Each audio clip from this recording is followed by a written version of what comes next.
নমস্কার, সবাই কেমন আছেন? আশা করি সবাই ভীষণ ভালো আছেন। তো আজকে আবার একটা রেসিপি নিয়ে চলে এসেছি, সেটার নাম হচ্ছে নানপুরি। আশা করি এই নানপুরি আপনাদের সবারই প্রিয় আর বানাতেও কিন্তু খুবই ইজি।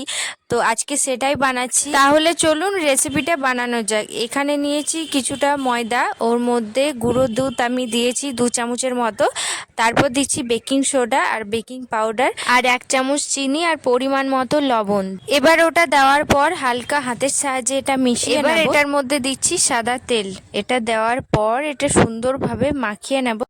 আটা তেলটা মাখানোর পর এটার মধ্যে দিচ্ছি 1 কাপ দই।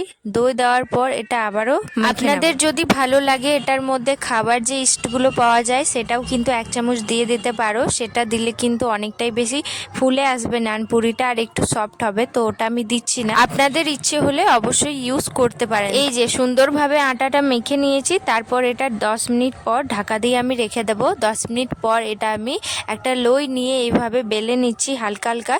তারপর এটা আমি তেলে ফ্রাই করে নেব। এই নানপুরি বানাতে খুবই সহজ, খুবই ইজি। আপনারা অবশ্যই বাড়িতে কেউ এলে এইভাবে বানিয়ে দিতে পারেন। আর নানপুরি অনেকটাই বেশি বড় হয়, পাতলা হয়, তবে আমাদের বাড়িতে এরকম সাইজ খাই, এরকম সাইজটাই পছন্দ, সেই জন্য আমি এই সাইজটা বানিয়েছি। আপনারা একটু চাইলে বড় করে নিতে পারো। তো কেমন লাগলো আমার নানপুরি রেসিপিটা অবশ্যই কমেন্ট করে জানাবেন। বাই, রাধে রাধে, সবাই ভালো থেকো। আবার আসছি নেক্সট ভিডিও।